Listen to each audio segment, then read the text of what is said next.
So hello guys, welcome back to Ron channel education virus and my name is Nikhil Kumar. तो guys आज की video भी हर बार की तरह बहुत ही ज्यादा इंटरेस्टिंग होने वाली है, क्योंकि गाइस आज की वीडियो में लेकर आया हूं आपके लिए क्लास 10th के साइंस का बायोलॉजी का chapter number 7, how do organism reproduce. एक बहुत ही लेंथी और बहुत ही इंटरेस्टिंग चैप्टर के साथ इस वीडियो को स्टार्ट करते हैं। तो यहां पर बिना किसी देरी के करते अपनी वीडियो की शुरुआत और आइए जानते हैं कि हाउ डू ऑर्गेनिज्म रिप्रोड्यूस। तो गाइस सबसे पहले हमेशा की तरह हम सबसे पहले जानेंगे चैप्टर के नेम का क्या मतलब हुआ। देखो, हाउ डू ऑर्गेनिज्म रिप्रोड्यूस में जो एक शब्द है रिप्रोड्यूस, रिप्रोड्यूस मतलब तो आप लोग जानते ही होंगे कि दोबारा बनना। रिप्रोड्यूस दोबारा पैदा होना या बनना, उसे कहते हैं हम क्या, रिप्रोड्यूस। तो रिप्रोड्यूस का जो सिंपली मतलब है वो है रिप्रोडक्शन। अब ये रिप्रोडक्शन क्या है इसके बारे में थोड़ा अच्छे से जान लो। देखो, reproduction is the process by which living organism produce new individual similar to themselves। मतलब रिप्रोडक्शन एक ऐसा प्रोसेस होता है जिसमें जो लिविंग ऑर्गेनिज्म है वो अपने ही जैसा दिखने वाला सिमिलर एक और न्यू प्रोडक्ट को क्या करता है, प्रोड्यूस करता है। या एक न्यू प्रोडक्ट नहीं बोलेंगे, एक न्यू इंडिविजुअल का क्या करता है, प्रोड्यूस करता है। ठीक है, जैसे आपके पेरेंट्स है, वो आप जैसे पैदा हुए हो तो आपका क्या हुआ है, रिप्रोडक्शन हुआ है। आपके पेरेंट्स ने आपके ऐसे दिखने वाला एक बच्चे को जन्म दिया, तो वो क्या हुआ, रिप्रोडक्शन का एक प्रोसेस हुआ। तो उसी को कहते हैं हम रिप्रोडक्शन। अब यहां नीचे कुछ 2-3 और पॉइंट्स है, जैसे nucleus of cell contain DNA deoxyribo nucleic acid, जिसे हम कहते हैं which is the heredity material. मतलब जो एक न्यूक्लियस होता है आपके सेल का, उसके अंदर डीएनए प्रेजेंट रहता है। आपको ये तो पता होगा, आपने 9th में शायद पढ़ा भी होगा, नहीं पढ़ा है तो अभी आपने समझ लिया होगा कि जो आपका डीएनए वो कहाँ पर आपका प्रेजेंट रहता है। ये एग्जाम में पूछ सकता है आपके एमसीक्यू में कि डीएनए कहाँ उपस्थित रहता है हमारे पूरे शरीर में। तो आपको क्या बोलना है, सेल के न्यूक्लियस के अंदर डीएनए क्या रहता है, प्रेजेंट रहता है, कंटेन रहता है, जो कि हेरिडिटी में हेल्प करता है, जो कि एक हेरिडेटरी मटेरियल होता है। वो हम बाद में पढ़ेंगे, इसके नेक्स्ट चैप्टर में भी है, वो उसके बारे में अच्छे से जानेंगे, लेकिन अभी थोड़ा बहुत इसका बेसिक समझ लो। यहां पर एक और पॉइंट आपका आता है वेरिएशन। ये भी बहुत इंपॉर्टेंट पॉइंट है इस पूरे चैप्टर का। वेरिएशन किसे कहते हैं, तो variation are useful for the survival of individual and species over time as well as basis for evolution. मतलब जो वेरिएशंस होते हैं वो किसी भी स्पीशीज को लॉन्ग टर्म तक सर्वाइव करने के लिए इंपॉर्टेंट होते हैं। मतलब अगर किसी भी जाति को या किसी भी स्पीसीज को अगर लंबे समय तक सर्वाइव करना है इस दुनिया में, तो उसे वेरिएशंस करने पड़ेंगे। मतलब उनकी पीढ़ी लानी पड़ेगी, पीढ़ी दर पीढ़ी वो बढ़ने चाहिए, तभी वो इस जनरेशन में या फिर इस पूरे वर्ल्ड में यहाँ पर अपने आप को सर्वाइव रख पाएंगे। तो उसे ही कहते हैं हम वेरिएशन, कि किसी भी स्पीशीज का लंबे समय तक सर्वाइवल वेरिएशन कहलाता है। ठीक है, ये होती है कुछ बेसिक चीजें जो आपको पता होनी चाहिए। अगला यहाँ नीचे दे रखा है रिप्रोडक्शन के टाइप्स। जल्दी जल्दी इनको भी अच्छे तरीके से समझ लेते हैं। रिप्रोडक्शन के कितने टाइप्स होते हैं, 2 टाइप्स होते हैं। पहला कौन सा होता है, असेक्सुअल रिप्रोडक्शन। अब यह सेक्सुअल रिप्रोडक्शन क्या हुआ, a single individual give rise to new individual. मतलब इसके अंदर एक सिंगल पेरेंट, मतलब इसके अंदर एक क्या होता है, सिंगल सेल होता है, सिंगल पेरेंट होता है, या वो मदर हो सकती है या वो फादर हो सकता है। मतलब एक सिंगल इंडिविजुअल एक न्यू इंडिविजुअल का क्या करता है, बर्थ करता है, जन्म देता है। ठीक है, और यहां पर गैमेट्स आर नॉट फाउंड, यहां पर गैमेट्स नहीं फाउंड किए जाते, क्योंकि ये सिर्फ एक सिंगल पेरेंट के उसमें होता है, तो यहां पर गैमेट्स का कोई रोल ही नहीं होता। तीसरा पॉइंट है new individual is identical to parent. मतलब जो न्यू इंडिविजुअल होते हैं वो पेरेंट्स जैसे ही दिखते हैं, या फिर कह लो कि एक सिंगल पेरेंट ही एक दूसरे इंडिविजुअल को क्या करता है, जन्म लेता है। सिंपल इसी सब लाइंस का एक ही मतलब था कि यहाँ पर एक सिंगल सेल या फिर एक सिंगल पेरेंट मौजूद रहता है। बस ये तो था एसेक्सुअल रिप्रोडक्शन। अब जान लो सेक्सुअल रिप्रोडक्शन किसे कहते हैं। तो 2 individuals, 1 male और 1 female are needed to give rise to new individual। मतलब इसमें 2 इंडिविजुअल प्रेजेंट रहते हैं, पहला मेल दूसरा फीमेल, दोनों इंडिविजुअल मिलके एक न्यू इंडिविजुअल को करते हैं, जन्म देते हैं। ठीक है, वो आपके किस में आता है, सेक्सुअल रिप्रोडक्शन में आता है। आपके पेरेंट्स, आप, ये सब किस में आते हो, आप सेक्सुअल रिप्रोडक्शन में आते हो। ठीक है, यहां पर जो गैमेट्स होते हैं वो फाउंड होते हैं, क्योंकि यहाँ पर 2 पेरेंट्स हैं, मदर भी है फादर भी है, कह लो मेल फीमेल दोनों है यहाँ पर। तो यहाँ पर गैमेट्स क्या होंगे, फाउंड होंगे। तो ये सभी लाइंस का बेसिकली एक ही मतलब है कि यहाँ पर 2 पेरेंट्स मौजूद होते हैं, फीमेल और मेल दोनों होते हैं। ठीक है, अब यहाँ पर नीचे आपको दे रखा है mode of asexual reproduction. Mode कह लो या फिर टाइप्स कह लो। असेक्सुअल के अंदर कितने टाइप्स आते हैं, अगर मैं आपको ऐसी ऊपर से ऐसी बताऊं तो असेक्सुअल के अंदर आपके टोटल 6 टाइप्स आते हैं। क्या मैंने बोला, टोटल 6 आते हैं, जिसमें से पहला आपका आता है फिजन।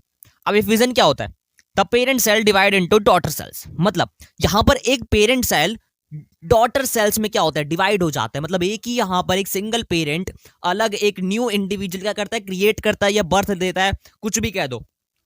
तो यहां पर क्या होता है, एक ही पेरेंट सेल डिवाइड होता है किन में, डॉटर सेल्स में। जैसे यहां पर इसके अंदर दो चीजें आती है, पहला आता है बाइनरी फिजन, दूसरा आता है multiple fission. Binary fission, two cells are form, जिसके अंदर दो सेल्स फाउंड होते हैं, मतलब जिसमें एक सेल से सिर्फ दूसरा सेल ही बनता है। क्या मैंने बोला कि यहां पर एक से दो बन जाते हैं, बस यहां पर एक से दो बनते हैं। लेकिन मल्टीपल में ऐसा नहीं होता है। मल्टीपल नाम से समझ लो, मल्टीपल मतलब बहुत सारे, मतलब यहां पर एक ही सेल से कई सारे सेल एक बार में बन जाते हैं। सिंपल यही मतलब हुआ इन सभी चीजों का।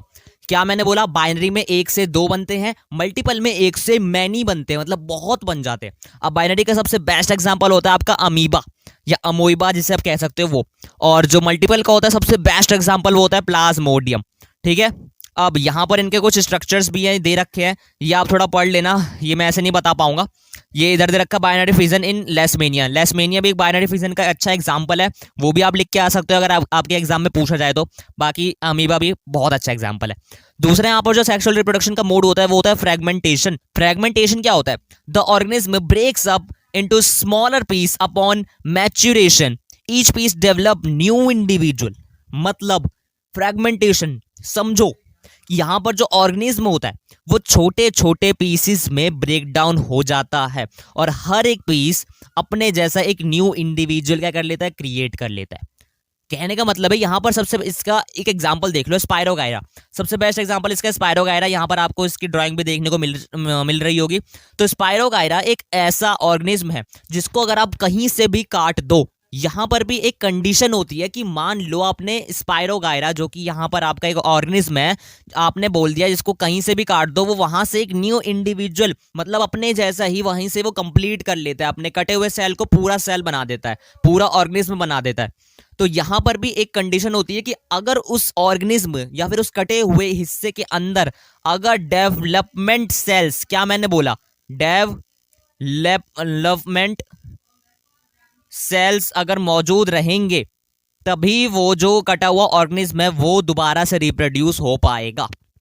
क्या मैंने बोला कि जो भी कटा हुआ आपका ऑर्गेनिज्म है अगर उसके अंदर डेवलपमेंट सेल्स पहले से प्रेजेंट रहेंगे तभी वो दोबारा पूरा कंप्लीट हो पाएगा। अगर डेवलपमेंट सेल्स नहीं है तो वो नहीं हो पाएगा। यहां पर एक कंडीशन होती है, वरना इसके साथ सबसे बेस्ट डेफिनेशन होती है कि इसे कहीं से भी काट दो वहां से अपने आप को पूरा वो कर लेता है, कंप्लीट कर लेता है। लेकिन कंडीशन भी आप लिख देना अगर आपके एग्जाम में आए तो, बिना कंडीशन के मत लिखना, क्योंकि जो इसका अगला मोड है ना वो इसके जैसा ही सिमिलर है, उस पर आप कंफ्यूज होकर बताता हूँ अभी आपको। जैसे यहाँ पर दे रखा है आपको रीजनरेशन। रीजनरेशन क्या है, if organism is somehow cut or broken into many pieces each pieces grow into a complete organism। देखो यहां पर भी सेम चीज है। फ्रेगमेंटेशन में क्या पढ़ा था, किसी भी ऑर्गेनिज्म को कहीं से भी काट दो वहां से वो अपने आप को कंप्लीट कर लेता है। लेकिन रीजनरेशन में भी ऐसा ही है, लेकिन इसमें वो कंडीशन नहीं होती है। रीजनरेशन में आप उसको कहीं से भी काट दो, मतलब कहीं से भी काट दो, वो वहां से अपने आप को क्या कर लेगा, दोबारा से जनरेट कर लेगा। क्या मैंने बोला, कहीं से भी काट दो अपने आप को वहां से वो जनरेट कर लेगा। ये होता है रीजनरेशन के अंदर। इसमें वो कंडीशन नहीं होती, फ्रेगमेंटेशन वाली कंडीशन नहीं होती है कि इसमें डेवलपमेंट सेल्स होने चाहिए, ऐसा नहीं होता। रीजनरेशन नाम से समझ लो, रीजनरेट मतलब दोबारा से जनरेट हो रहा है, दोबारा से बन रहा है। तो वो इसका यही मतलब है कि जो ऑर्गेनिज्म, जो कटा हुआ ऑर्गेनिज्म है वो अपने आप को दोबारा एक न्यू ऑर्गेनिज्म में, कंप्लीट ऑर्गेनिज्म अपने आप को बना सकता है। इसमें वो कंडीशन नहीं होती है। ये सब बातें ध्यान में रखना। इसमें लिखा नहीं है लेकिन मेरे को पता है, मैं अपने नॉलेज आपको बांट रहा हूं, तो इसीलिए प्लीज ये सब चीजें भी अपने हिसाब से अब देखते रहना, लिखते रहना, नोट डाउन करते रहना। मुझे पता है आप लोग कॉपी किताब अभी लेके नहीं बैठे होगे, अपने कॉपी पेन नहीं लेके बैठा होगा, लेकिन प्लीज भाइयों कॉपी और एक पेन जरूर लेके बैठना, ताकि आप जितने भी चीजें मैं आपको बता रहा हूँ ना वो सब आप नोट डाउन कर लो, hand to hand. Video pause करके देख लो कोई बात नहीं, लेकिन नोट डाउन जरूर करो, ठीक है। तो यहाँ पर जो इसका सबसे बेस्ट एग्जांपल है रीजनरेशन का, प्लानेरिया और हाइड्रा, दोनों एक ऐसे ऑर्गेनिज्म है जिन्हें आप कहीं से भी काट दो। जैसे आप देखो यहाँ पर देख सकते हो, बीच का हिस्सा काटा, बीच के हिस्से से एक नया ऑर्गेनिज्म बन गया। वही मुंह का हिस्सा कटा तो उसी से एक न्यू उसने ऑर्गेनिज्म अपने को बना लिया। नीचे वाला हिस्सा कटा, उससे भी अपने आप को उसने न्यू में कन्वर्ट कर दिया। तो यहाँ पर दोनों में आपको न्यू, एक कटे हुआ पीस से न्यू एक ऑर्गेनिज्म प्रोड्यूस हो जाता है, ठीक है। तो यही आपका रीजनरेशन होता है। चौथा आपका होता है बडिंग। बडिंग क्या होता है, A bird is formed which develop into tiny individual. It detects from parent body upon menstruation and develops into new individual. अब इधर तो बड़ी बेकार से डेफिनेशन दे रखी है, लेकिन मेरे को बहुत इसके बारे में पता है तो मैं आपको अच्छे तरीके से बताता हूँ। इसके सबसे बेस्ट एग्जांपल है हाइड्रा। इसके एग्जांपल से समझो, एग्जांपल से अच्छे तरीके से समझ पाओगे। यहाँ पर आपको इसकी ड्राइंग दे रखी है, देखो यहाँ पर एक हाइड्रा नाम का ऑर्गेनिज्म है, ये एक हाइड्रा नाम का ऑर्गेनिज्म है। क्या? हाइड्रा। अब बडिंग में क्या होता है कि हाइड्रा नाम के ये ऑर्गेनिज्म होता है ना, ये क्या करता है, अपने अंदर से यहाँ पर देख सकते हो छोटा सा एक है ये अपने अंदर से ही एक बड निकालता है। बड इंग्लिश में कहते हैं, लेकिन हिंदी में आप कह सकते हो इसी के जैसे दिखने वाला है, इसका छोटा सा एक बच्चा भी कह सकते हो आप। ऐसे रिलेट करो चीजों अपनी रिलेट करो। बड मतलब आप, अगर मैं आपको सीधा हिंदी में बताऊं तो आप समझ भी नहीं पाओगे, लेकिन अगर मैं ऐसे बोलूं कि हाँ ये बड एक आपका बच्चे जैसा है, इसका मतलब इसी ने अपने अंदर ही से ही एक बच्चा छोटा सा निकाला है, तो आप उससे अच्छे तरीके से समझ पाओगे। तो बर्ड का मतलब यही है कि इसने छोटा सा एक बच्चा अपने अंदर से निकाला है। और यहाँ पर ये क्या करता है, ये जो बर्ड होता है ना, छोटा सा बर्ड, ये जब तक मेच्योर हो जाता है ना, जब तक मेच्योर होता है वो, तब तक अपने ये जो पेरेंट सेल होता है, ये पेरेंट ऑर्गेनिज्म होता है जो हाइड्रा होता है, उसके अंदर से ही अपना खाना पीना सब लेता है। मतलब जितने भी उसको न्यूट्रिशन चाहिए होती है ग्रोथ करने के लिए, वो सब उस बड़े वाले हाइड्रा के अंदर से ही निकालता है, जब तक वो मैच्योर ना हो जाए। लेकिन जब वो मैच्योर हो जाता है तो वो इससे कट के अलग हो जाता है। तो ये होता है बर्डिंग के अंदर कि एक बर्ड होता है, एक ऑर्गेनिज्म होता है हाइड्रा नाम का, वो एक छोटा सा बर्ड जनरेट करता है। वो बर्ड सारा न्यूट्रिशन अपने उस बड़े वाले हाइड्रा के अंदर से कंटेन करता है, और जब वो एक मैच्योर हो जाता है, जब वो अपना खाना खुद बनाने लायक हो जाता है, तो वो उससे अलग हो जाता है। ठीक है, वो बड़े बर्ड से, वो क्या बड़े हाइड्रा से क्या हो जाता है, अलग हो जाता है। ठीक है, तो ये होता है आपका बर्डिंग। सबसे बेस्ट एग्जांपल क्या है? हाइड्रा लिख कर आना अगर एग्जाम में आए तो। अब अगला देख लो, फिफ्थ जो होता है इसका, वो होता है वेजिटेटिव प्रोपेगेशन। ये क्या होता है? In plants new plants develop from vegetative parts such as by root, by stem, by leaves. अब यहाँ पर थोड़ा ध्यान समझो, तो यहाँ पर आपको शॉर्ट में दे रखा है, लेकिन अगर मैं इसको अच्छे तरीके से डिटेल में आपको समझाऊं तो वेजिटेटिव प्रोपेगेशन के अंदर दो चीजें आती हैं, पहला नेचुरली, दूसरा आर्टिफिशियली। अब नेचुरली क्या होता है? नेचुरली मतलब जो कि नेचर के द्वारा होता है, जैसे by root, by stem, by leaves, ये सब क्या हुए? नेचुरली हुए। तो यहाँ पर वेजिटेटिव प्रोपेगेशन का मतलब ये होता है कि इन मैनी प्लांट्स, कई प्लांट्स में new plants develop from vegetative parts, मतलब कई सारे ऐसे प्लांट्स भी होते हैं जिसके अंदर से ही एक न्यू प्लांट्स के डेवलप कर जाता है, वो आपका होता है वेजिटेटिव प्रोपेगेशन। अब बाय रूट्स का मतलब क्या हुआ? रूट की हेल्प से, मतलब ऐसे प्लांट्स या फिर कह लो ऐसे चीजें जो कि रूट की हेल्प से क्या होते हैं, जनरेट होते हैं, वो आपके कहलाते हैं वेजिटेटिव प्रोपेगेशन नेचुरली। ठीक है, तो जो बाय रूट्स होते हैं उन्हें वेजिटेटिव प्रोपेगेशन नेचुरली में आते हैं, जैसे डेलियाज और स्वीट पोटैटो, ये सब क्या होते हैं? बाय रूट्स जनरेट करते हैं। वैसे ही बाय स्टेम, जो कि स्टेम की हेल्प से, जो कि तनों की हेल्प से क्या करते हैं? जनरेट करते हैं, जैसे पोटैटो और जिंजर, ये दोनों बाय स्टेम क्या करते हैं? जनरेट करते हैं। तीसरा होता है बाय लीव्स। बाय लीव्स में आपका सबसे जो बेस्ट एग्जाम्पल और सबसे कॉमन है, जो कि आपके एग्जाम में पूछा जाता है, वो होता है ब्रायोफेलम। क्या होता है? ब्रायोफेलम। ये एक ऐसा लीफ होता है जिसके अंदर से ही एक न्यू प्लांट ग्रो कर जाता है। मतलब अगर आप उस लीफ को जमीन के अंदर से गाड़ दोगे तो वो वहीं से ही एक न्यू प्लांट क्या कर लेता है? जनरेट कर लेता है। ये होता है इसका ब्रायोफेलम का काम होता है। तो ये बाय लीव्स क्या होता है? ये जनरेट होता है। दूसरा होता है आपका आर्टिफिशियल मेथड। इसके अंदर भी आपके तीन चीजें आती हैं, पहला आता है ग्राफ्टिंग, दूसरा आता है कटिंग, तीसरा आता है आपका लेयरिंग। अब इन सबको भी अच्छे तरीके से समझ लेते हैं। तो सबसे पहले जान लो ग्राफ्टिंग किसे कहते हैं। तो देखो ग्राफ्टिंग क्या होता है, मान लो आपने एक बांस आपने देखा होगा, बांस या कह दो बैम्बू, आपने बैम्बू तो देखा ही होगा। तो बैम्बू को ग्राफ्टिंग क्या कहने का मतलब है कि बैम्बू को, एक बैम्बू है, दो बैम्बू ले लो, दो ऐसे अलग अलग जाति के या फिर अलग अलग अलग अलग ब्रीड्स के, दो बैम्बू ले लिया आपने। अब एक बैम्बू को आपने बीच से काट दिया और दूसरे को भी आपने बीच से काट दिया। अब इसका ऊपर वाला हिस्सा और इसका नीचे वाला हिस्से को आपस में जोड़ दो। क्या मैंने बोला? इसके ऊपर वाले हिस्से को और इसके नीचे वाले हिस्से को आपस में जोड़ दो। ठीक है, आपने जोड़ दिया। तो ग्राफ्टिंग में क्या कहने का मतलब है कि दो अलग अलग जाति के या फिर अलग अलग ब्रीड के जो बैम्बूज होते हैं ना, उनको आपने ऐसे कुछ इस तरीके से आपने जोड़ दिया और यहाँ पर इसको धागे से बांध दो, किसी भी धागे से बांधो ताकि निकले ना। अब जब उसे आप जमीन में गाड़ दोगे, जब इसे जमीन में आप गाड़ दोगे, तो यहां से ये दोनों मिलके एक न्यू बैम्बू क्या कर जाते हैं? ग्रो कर जाते हैं। यह आपका आता है ग्राफ्टिंग में। क्या मैंने बोला, दो अलग अलग बैम्बूस को आपने काट के आपस में जोड़ के उसके ऊपर धागा लपेट के उसको जमीन में गाड़ दिया, उससे वो एक न्यू बैम्बू क्या कर जाता है, ग्रो कर जाता है। इसका सबसे बेस्ट एग्जांपल होता है मैंगो। मैंगो भी ऐसी ग्रो हो जाता है, ग्राफ्टिंग की हेल्प से मैंगो ग्रो होता है। ठीक है। तो दूसरा आपका आता है इधर कटिंग। कटिंग क्या होता है? कटिंग का मतलब है कि ऐसे पौधे जिसको कहीं से भी काट दो और उसको जमीन में गाड़ दो ना, तो वो वहीं से ही ग्रो कर जाते हैं। इसका सबसे बेस्ट एग्जांपल है रोज। रोज को आप, जैसे ये रोज है, ठीक है, ये जैसे आपका रोज है, इसको कहीं से भी काट दो, मान लो मैंने इतना हिस्सा इसको काट के जमीन में गाड़ दिया, तो वो यहीं से ही एक न्यू रोज में क्या कर जाएगा, जनरेट हो जाएगा, ग्रो हो जाएगा। तो ये आपका कटिंग में आता है। रोज इसका सबसे बेस्ट एग्जांपल है, एग्जाम में पूछ सकता है एमसीक्यू में, तो इसलिए इन सब चीजों को भी ध्यान में रखना। तीसरा आपका आता है लेयरिंग। लेयरिंग थोड़ा सा कॉम्प्लिकेटिव है, इसका डेफिनेशन तो थोड़ा ध्यान से समझना।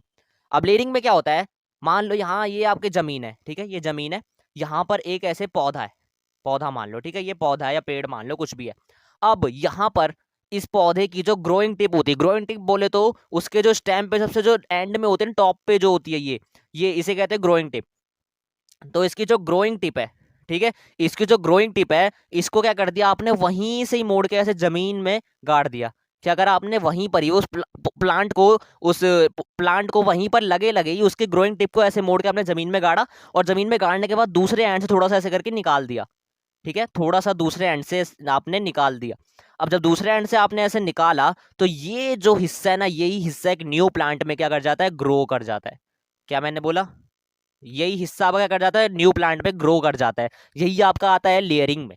यही आपका आता है लेयरिंग में। ज़्यादा इंपॉर्टेंट नहीं है, सारी चीज़ें वैसे पूछ ली जाती है, लेकिन जब अगर आ गया तो आप ऐसे बना के या फिर ऐसे लिख के आ जाना कि ये जो एक प्लांट होता है किसी दूसरे प्लांट का, उसी ग्रोइंग टिप को आपने वहीं से ही मोड़े मोड़े जमीन पे ऐसे घुसा दिया और दूसरे एंड से थोड़ा सा उसको निकाल दिया, तो वहीं से वो एक न्यू प्लांट क्या कर जाता है, ग्रो कर जाता है। ठीक है, तो ये आपकी क्या होती है, लेयरिंग होती है। अब इसका सबसे बेस्ट एग्जांपल है जैस्मिन।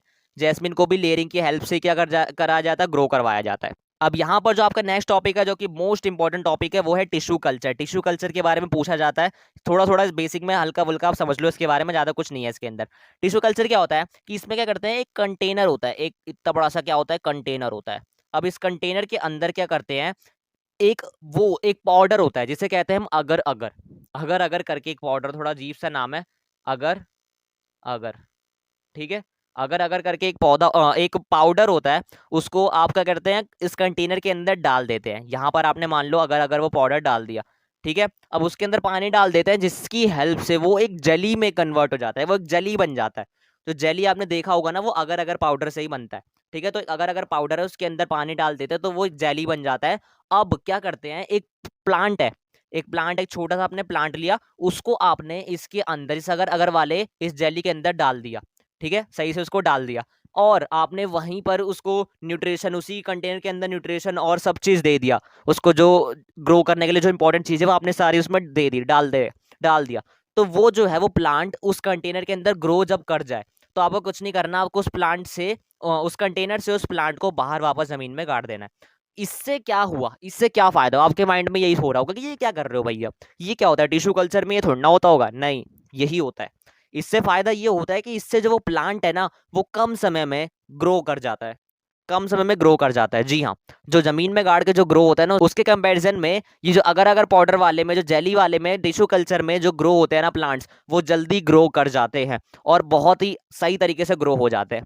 तो यही आपका टिश्यू कल्चर होता है। मैंने शॉर्ट में बता दिया, अगर आपको और डिटेल में समझना है तो यहाँ आप इसके ये पूरी डेफिनेशन अच्छे तरीके से देख लेना, इसके बारे में पूछ सकते हैं एग्जाम में, तो इन्हें जरूर देख लेना। बाकी नीचे जाते हैं तो यहाँ पर बेनिफिट्स ऑफ टिश्यू कल्चर है, पढ़ने की जरूरत नहीं होता ना, ये आता भी नहीं है। तो यहाँ पर जो लास्ट होता है आपका सेक्शुअल में, वो आता है आपका स्पोर फॉर्मेशन। अब ये स्पोर फॉर्मेशन क्या हुआ, इसको भी इसके डायग्राम की हेल्प से समझो। इसका जो सबसे बेस्ट एग्जाम्पल है वो है राइजोपस। राइजोपस नाम का एक वो होता है, प्लांट होता है, वो आपका इसका सबसे बेस्ट एग्जाम्पल। अब इसके अंदर क्या होता है, तो राइजोपस स्पोर फॉर्मेशन में क्या होता है, एक राइजोपस नाम का ये प्लांट होता है, जिसके ऊपर एक छोटे छोटे से क्या होते हैं, स्प्रोंजियास होते हैं। इसे हम कहते हैं स्प्रोंजियम, स्प्रोंजियम कहते हैं, ये स्प्रोंजियास कहते हैं। ये छोटे छोटे से जो होते हैं गोल, जो गोले से बॉल जैसे बन रखे हैं ना, इसे ही हम स्प्रोंजिया कहते हैं। ठीक है, अब इसके अंदर क्या होता है, स्पोर्स होते हैं। जितने भी यहाँ पर आप ये डॉट डॉट वाले देख रहे हो ना, जितने भी डॉट डॉट से छोटे छोटे से डॉट डॉट वाले हैं, इन्हें ही कहते हैं हम स्पोर। तो ये जो क्या होता है इसमें, ये जो राइजोपस नाम का जो प्लांट होता है ना, इसके अंदर छोटे छोटे से स्पॉन्जियास होते हैं इसके ऊपर, और इसके अंदर भी छोटे छोटे से स्पोर्स होते हैं। तो इसका काम क्या होता है, ये जब स्पॉन्जियास फट जाते हैं, किसकी हेल्प से, एजेंट्स की हेल्प से क्या हो जाते हैं, फट जाते हैं, जैसे हवा या फिर किसी बर्ड के हेल्प से या फिर हमारी उंगलियों की हेल्प से फट जाते हैं, जिसकी वजह से जो इसके अंदर का जो स्पोर होता है, छोटे छोटे से जो स्पोर्स होते हैं ना, ये बाहर आ जाते हैं। और ये जो हवा में उड़ते उड़ते इसके अंदर कई हजारों मात्रा में स्पोर्स मौजूद होते हैं, एक स्पॉन्जिया के अंदर, सिर्फ एक स्पॉन्जिया के अंदर हजारों मात्रा में स्पोर्स होते हैं जो कि जरूरी, और ये जो हवा की हेल्प से ना उड़ जाते हैं, इधर उधर बिखर जाते हैं। और इन हजार में से सिर्फ मात्र 10 या 15 ऐसे स्पोर्स होते हैं जो कि सरवाइव कर पाते हैं, जो कि अलाइव रह पाते हैं, बाकी सब डेड हो जाते हैं। क्यों सब डेड हो जाते हैं, क्योंकि उनको वो न्यूट्रिशन नहीं मिल पाता है। लेकिन वो जो 10 या 15 होते हैं ना, उनको न्यूट्रिशन वो मिल जाता है, जिसकी वजह से वो सरवाइव कर जाते हैं। तो यही आपका होता है स्पोर फॉर्मेशन, ज़्यादा कुछ नहीं है इसके बारे में। अगर इसको आपको एग्जाम के पर्पज से अच्छे तरीके से समझना है तो यहाँ पर इसकी डेफिनेशन दे रखी है, ये पढ़ लेना। बाकी मैंने आपको अच्छे तरीके से इसको हिंदी में ऐसे बता दिया है शॉर्ट में, तो देख लेना एक बार, इसकी डायग्राम भी देख लेना, डायग्राम पूछ सकता है। अब यहाँ पर जान लेते हैं सेक्सुअल रिप्रोडक्शन के बारे में। सेक्सुअल रिप्रोडक्शन मैंने आपको वैसे ही बता रखा है कि ऐसा रिप्रोडक्शन जिसके अंदर दोनों पेरेंट मौजूद होते हैं, जो कि मेल होता है फीमेल होता है, दोनों मौजूद हो, उनके अंदर वो सेक्सुअल रिप्रोडक्शन हो गया। अब सेक्सुअल रिप्रोडक्शन इन प्लांट्स थोड़ा जान लो इनके बारे में भी। तो यहाँ पर आपको एक डायग्राम दे रखा है जो कि है लॉन्गिट्यूडनल सेक्शन ऑफ फ्लावर, जिसे हम कहते हैं फ्लावर का जो डायग्राम है वो ये है। इसमें बहुत सिंपल डायग्राम दे रखा है, ये बहुत अच्छा डायग्राम है, बहुत ही ज़्यादा अच्छा। ये आपको एग्जाम में पूछता है कि फ्लावर का एक डायग्राम बनाओ जिसके अंदर सब चीज़ें मौजूद हो, तो आपको एनसीईआरटी में तो बड़ी कॉम्प्लिकेटिव दे रखी है डायग्राम, लेकिन ये बना दोगे ना तो ये बहुत अच्छे डायग्राम है, आपको पूरे मार्क्स मिल जाएंगे। तो इस डायग्राम को देख लेना। अब इसके अंदर क्या होता है, इसके अंदर दो तरीके फ्लावर्स होते हैं। पहला होता है बाइसेक्सुअल फ्लावर, दूसरा होता है यूनिसेक्सुअल फ्लावर्स। अब ये बाइसेक्सुअल यूनिसेक्सुअल क्या हुआ, देखो both male and female reproductive parts are present, उसे कहते हैं बाइसेक्सुअल। मतलब ऐसे फ्लावर्स जिसके अंदर दोनों मौजूद हो, मेल और फीमेल दोनों ही पेरेंट्स वहां पर मौजूद हो, उसे क्या कहते हैं हम, बाइसेक्सुअल फ्लावर्स कहते हैं, जिसका एग्जांपल है हिबिस्कस और मस्टर्ड। ये एग्जाम में पूछते हैं, ये मैं आपको फालतू में नहीं बता रहा हूँ, ये जो दोनों है ना बाइसेक्सुअल यूनिसेक्सुअल, ये एग्जाम में पूछा गया है, कई बार पूछा गया है, ये मेरे ख्याल से इस बार प्री बोर्ड में भी आपके आया था। तो इसलिए इनको अच्छे तरीके से समझ लो कि बाइसेक्सुअल क्या होता है, जिसके अंदर दोनों मौजूद होते हैं, मेल और फीमेल दोनों होते हैं, जिसका सबसे बेस्ट एग्जाम्पल है हिबिस्कस और मस्टर्ड। और यूनिसेक्सुअल कैसे फ्लावर्स होते हैं, जिसके अंदर मेल और फीमेल दोनों में से कोई एक प्रेजेंट रहता है। यूनी से ही समझ लो, यूनी मतलब एक सिंगल, सिंगल मतलब दोनों में से कोई एक प्रेजेंट रहता है, उसे कहते हैं यूनिसेक्सुअल फ्लावर्स, जिसका सबसे बेस्ट एग्जांपल है पपाया और वाटरमेलन। अब यहाँ पर जो फ्लावर्स है इसका एक बार स्ट्रक्चर देख लो, इसके अंदर भी कई सारी चीजें होती है, जैसे जो ऊपर से बन रखा है, ये इधर तो अच्छे तरीके से दे नहीं रखा, लेकिन जो पत्तियां होते हैं ना, पत्ते जिसे कहते हैं फ्लावर्स के चारों ओर जो पत्तियां होती है, उसे कहते हैं हम पेटल्स। क्या मैंने बोला, उसे कहते हैं पेटल्स। दूसरा ये छोटे से देख रहे हो, छोटे छोटे से ये गोल गोल से, ये होते हैं आपके एंथर। क्या होते हैं आपके, एंथर होता है। और जो नीचे इनकी डंडी लगी होती है, ये इसे कहते हैं हम फिलामेंट। क्या बोलते हैं इसे, फिलामेंट कहते हैं। और दोनों को मिला के क्या क्या बनता है, एक स्टेमन बनता है। दोनों के नाम को मिला के क्या हम कहते हैं, स्टेमन कहते हैं। ठीक है। और यहाँ पर नीचे जाएंगे तो नीचे आपको दे रखा है जो बीच का जो पार्ट है ना, ये जो बीच का थोड़ा सा छोटा सा पार्ट है, इसे हम कहते हैं स्टाइल। ये होता है आपका ये बीच वाला जो है ना, ये स्टाइल होता है। और सबसे जो ऊपर जो ऐसे वी सा बन रखा है, इसे कहते हैं हम स्टिग्मा। और जो बीच में जो छोटा सा है, इसे कहते हैं हम ओवरी। और जो बाहर है इसी के बाहर, उसे कहते हैं हम ओव्यूल। और जो लास्ट में है जो ग्रीन कलर का आपको दिख रहा है, इसे कहते हैं हम सेपल्स। अब ये स्टिग्मा, स्टाइल और ओवरी, ये तीनों मिला के क्या बनाते हैं, पिस्टल बनाते हैं। ठीक है। तो ये डायग्राम को बोल सकता है कि डायग्राम बनाओ और इनके नेमिंग कर दो, नहीं तो आपको सिर्फ डायग्राम दे देगा और इसके ए बी सी डी ऐसे दे देगा, बोलेगा इसकी नेमिंग करो, बताओ ए क्या है, बी क्या है, सी क्या है, डी क्या है, ये पूछ देगा। तो ऐसे भी पूछ सकता है। तो इन सब चीज़ों को भी ध्यान से रखना, अपने दिमाग में बैठाए रखना और अच्छे तरीके से नोट डाउन कर लेना। बाकी प्रोसेस ऑफ सीड फॉर्मेशन उतना इंपॉर्टेंट नहीं है, बता दूंगा मैं भी आपको थोड़ा सा शॉर्ट में। स्टिग्मा का ये डायग्राम देख लो, आता है पेपर में, बहुत बार आ चुका है, इस बार भी शायद आया था, प्री बोर्ड्स में आपके आए थे इस बार।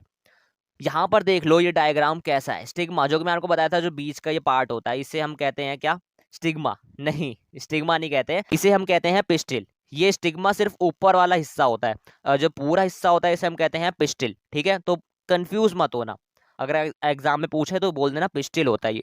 अब यहाँ पर एक चीज आता है, यहाँ थोड़ा नीचे जाते हैं, यहाँ पर आपको एक चीज आता है, यहाँ पर फर्टिलाइजेशन के बारे में बताएगा। यहाँ पर फ्लावर्स के अंदर कैसे फर्टिलाइजेशन होता है, तो यहाँ पर फर्टिलाइजेशन एक चीज की मदद से होता है, जिसे हम कहते हैं पॉलिनेशन। क्या कहते हैं उसे, पॉलिनेशन। तो पॉलिनेशन का मतलब क्या हुआ कि जो एंथर के अंदर पॉलन ग्रेन्स होते हैं। जो एंथर मैंने आपको बताया था, यहाँ पर जो छोटे से जो थे ऊपर, ये आपके क्या कहलाते हैं, एंथर कहलाते हैं, ये आपके एंथर होते हैं। तो इसके अंदर छोटे छोटे से क्या होते हैं, पॉलन ग्रेन्स होते हैं। तो जब ये पॉलन ग्रेन्स स्टिग्मा पे आकर चिपक जाते हैं, स्टिग्मा के ऊपर आकर चिपक जाते हैं ना, तो ये जो इसके अंदर जो ओवरी होता है ना, इसके अंदर फीमेल जर्म सेल्स होती हैं। तो फीमेल जर्म सेल्स अपने तरफ इस एंथर को, इस पॉलन ग्रेन को क्या करती है, अट्रैक्ट करती है, जिससे कि एक बीच में एक लाइन सी बन जाती है, जिसे हम ट्यूब कहते हैं, पॉलन ट्यूब कहते हैं। एक ट्यूब सा बन जाता है, जिसकी हेल्प से जो इस पॉलन ग्रेन के अंदर जो मेल जर्म सेल्स होता है ना, वो ट्रेवल करता है इस ट्यूब की हेल्प से फीमेल जर्म सेल्स के पास जाने के लिए। ठीक है, तो इसे ही कहते हैं हम पॉलिनेशन। पॉलिनेशन का सिंपल मतलब हुआ कि एंथर का स्टिग्मा पर जाके चिपकना, या फिर एंथर का स्टिग्मा पर जाना पॉलिनेशन कहलाता है। अब फर्टिलाइजेशन जो मैंने बता ही दिया आपको कि ये बीच में एक पॉलन ट्यूब बन जाती है, जिसकी हेल्प से ये फीमेल जर्म सेल के पास आता है, वो दोनों मिलके फर्टिलाइज हो जाते हैं, जिसकी मदद से आपका फ्रूट और सीड्स बन जाते हैं। अब यहाँ पर एक क्वेश्चन पूछा जा सकता है कि फ्रूट कौन सा पार्ट बनता है और सीड कौन सा पार्ट बनता है प्लांट्स का, सॉरी फ्लावर का। तो यहाँ पर जो फ्रूट वाला पार्ट होता है वो होता है आपका ओवरी। ये जो ऊपर वाला पार्ट है ना, इसे कहते हैं हम ओवरी, ये आपका बनता है फ्रूट। और जो इसके अंदर छोटा सा जो पार्ट है ना, इसे कहते हैं ओव्यूल, ये आपका बनता है सीड। ठीक है, तो इनकी नेमिंग अच्छे तरीके से देख लेना, मैंने आपको शॉर्ट में बता दिया। नेमिंग इसकी बहुत इंपॉर्टेंट है, एग्जाम में पूछा जा सकता है, ABCD के उसमें फॉर्म में पूछा जा सकता है। तो इसलिए एक बार इस डायग्राम को अच्छे तरीके से और देख लेना, बाकी शॉर्ट मैंने आपको बता दिया है। और नीचे जाएंगे तो नीचे आपको ज़्यादा इंपॉर्टेंट चीज़ें अब नहीं दे रखी है। यहाँ पर लास्ट एक चीज़ है, आपका लास्ट टॉपिक है, वो है रिप्रोडक्शन इन ह्यूमन बींग्स। आपने सब में पढ़ लिया, अब ह्यूमन बींग्स की बारी है। Human use sexual mode of reproduction, हमें पता है सेक्सुअल मोड ऑफ रिप्रोडक्शन क्या करता है, यूज करता है ह्यूमन बींग्स। सेक्सुअल मेंस्ट्रुएशन इधर आपको दे रखे हैं पॉइंट, ये इसको पढ़ने की ज़्यादा जरूरत नहीं है, ये छोड़ दो ये, लेकिन फिर भी बताता हूँ आपको, थोड़ा सा इंपॉर्टेंट तो है ही। The period of life when production of germ cells like ova and sperm start in the body. The period of sexual menstruation is called puberty. मतलब जब किसी भी ह्यूमन बीइंग के अंदर एक उनके अंदर जो ओवा होते हैं, जो स्पर्म होते हैं, जो उनके बॉडी में बनना स्टार्ट हो जाते हैं, उसी जो आपका जो पार्ट, वो जो आपका एक साइकिल बनता है ना, उसे हम कहते हैं पुबर्टी। ठीक है, वो पुबर्टी की एज होती है, जिसमें आपका जो पीरियड होता है, एक लाइफ का ऐसे पीरियड होता है जिसके अंदर आपके जो जर्म सेल्स होते हैं वो बनना स्टार्ट हो जाते हैं, जिससे हम क्या कहते हैं, पुबर्टी। अब इसके अंदर आता है कुछ आपके चेंजेस इन पुबर्टी, ये ज़्यादा इंपॉर्टेंट नहीं है, छोटा बहुत इसके बारे में समझ लो कि पुबर्टी की एज में कैसे कैसे होते हैं। बॉयज़ की जो दाढ़ियाँ लग जाती है, उनकी जो वॉइस थोड़ी क्रैक हो जाती है, गर्ल्स की मेंस्ट्रुएट होने लग जाते हैं, ब्रेस्ट साइज उनका बढ़ जाता है, ये सब आपको छोटी छोटी चीज़ें आपकी आती है। तो ये सब ज़्यादा इंपॉर्टेंट नहीं है, बाकी खुद से भी आप समझ सकते हो। अब यहाँ आपका आता है मेल रिप्रोडक्टिव सिस्टम, जिसके अंदर आपका पहला होता है टेस्टिस, दूसरा होता है आपका वास डिफरेंस, और तीसरा होता है आपका यूरेथ्रा, और जो यहाँ चौथा होता है वो आपका एसोसिएटेड ग्लैंड होता है। इस सबको अच्छे तरीके से समझो इस डायग्राम की हेल्प से। अब डायग्राम में क्या दे रखा है, ये आपका मेल रिप्रोडक्टिव सिस्टम है डायग्राम का। जल्दी से इन सब चीज़ों को भी समझ लेते हैं, क्योंकि वीडियो थोड़ी सी लॉन्ग होती जा रही है, तो मैं चाह नहीं रहा हूँ कि ज़्यादा लंबी वीडियो हो। ठीक है, तो देखो यहाँ पर मेल रिप्रोडक्टिव सिस्टम है, ये जो होता है, ये जो हिस्सा होता है, इसे हम कहते हैं यूरेथ्रा और पेनिस। तो ये जो अंदर का जो हिस्सा होता है, ये जो पाइप जैसा होता है, इसे हम कहते हैं यूरेथ्रा, और जो बाहर जो मसल टाइप होती है उसे कहते हैं हम पेनिस। ठीक है, इतना समझ गए। अब इसके अंदर एक आता है आपका टेस्टिस, जो कि यहाँ पर होता है, छोटा सा गोल सा है ना, इसे कहते हैं हम टेस्टिस। और एक इसके अंदर पैक्ड रहता है, वो होता है एक स्क्रोटम, स्क्रोटम के अंदर ये पैक्ड रहता है।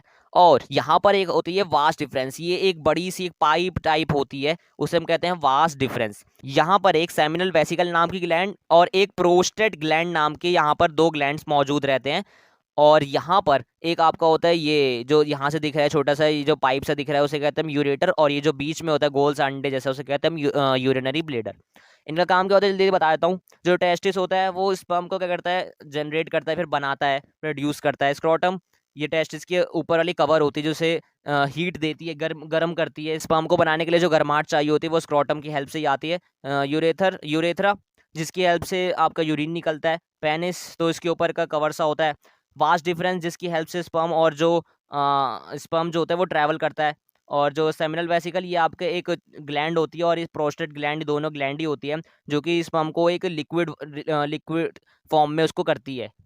और यहाँ पर आपका होता है एक यूरिनरी ब्लेडर, इसके अंदर आपका यूरिन कलेक्ट रहता है। और यूरेटर होता है, जो कि किडनी के उससे आता है, जिसमें यूरिन आपका ट्रांसफर होता है किडनी से लेकर ब्लेडर तक। यहाँ पर आ जाते हैं फीमेल रिप्रोडक्टिव सिस्टम, जिसके अंदर आपके भी कुछ टाइप्स आते हैं, जैसे ओवरी आ गया, ओविडक्ट आ गया, यूटेरस आ गया, ये सब आपके फीमेल रिप्रोडक्टिव सिस्टम्स होते हैं।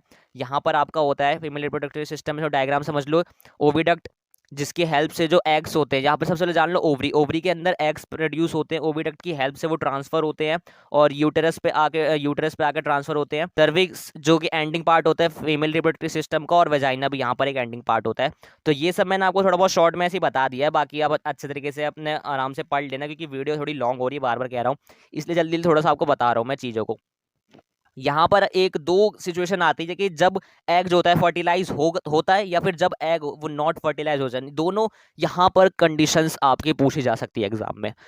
बहुत ज़्यादा चांसेस नहीं है क्योंकि ये मैंने देखा है पिछले कुछ टाइम से पेपर्स में नहीं पूछा गया है, लेकिन मैं फिर भी इंपॉर्टेंट है तो ये दोनों चीज़ें आप अच्छे तरीके से खुद से पढ़ लेना। बाकी इंपॉर्टेंट तो है ही, मोस्ट इंपॉर्टेंट टॉपिक्स में से भी हम काउंट करेंगे क्योंकि ये इंपॉर्टेंट टॉपिक है। ठीक है, तो ये इंपॉर्टेंट टॉपिक है, इसको फिर पढ़ लेना। अभी नहीं बता पाऊंगा क्योंकि इसमें बहुत सारी चीज़ें हैं, सारी चीज़ें आपको नहीं बता पाऊंगा, इसलिए ये सब आप खुद से पढ़ लेना। बाकी रिप्रोडक्टिव हेल्थ ये ज़्यादा इंपॉर्टेंट नहीं है। यहाँ पर आपका कॉन्ट्रासेप्शन देख लो एक बार। कॉन्ट्रासेप्शन मतलब कि अवॉइडेंस ऑफ प्रेगनेंसी, प्रेगनेंसी को अवॉइड करने के लिए आपको 4 मेथड्स होते हैं। पहला होता है मैकेनिकल बैरियर, दूसरा होता है केमिकल मेथड, तीसरा होता है IUCD और चौथा होता है सर्जिकल मेथड। मैकेनिकल बैरियर में आपको कॉन्डम्स और सर्विकल कैप्स आपका यूज़ होते हैं, और केमिकल मेथड्स में केमिकल की हेल्प से क्या होते हैं आपका प्रेगनेंसी को अवॉइड किया जाता है, जो कि पिल्स खा के जब दवाई खा के जो आप करते हो। IUCD में लूप्स और कॉपर टी की हेल्प से आपका क्या होते हैं प्रेगनेंसी अवॉइड होते हैं, और सर्जिकल मेथड में भी आपको ट्यूबेक्टोमी और वेसेक्टोमी की हेल्प से अवॉइड होता है। ठीक है, तो यहाँ पर था मेथड्स ऑफ कॉन्ट्रासेप्शंस, इसके अंदर चारों मेथड्स थे, मैंने आपको शॉर्ट में बता दिया, बाकी आप खुद से एक बार पढ़ लेना डिटेल में।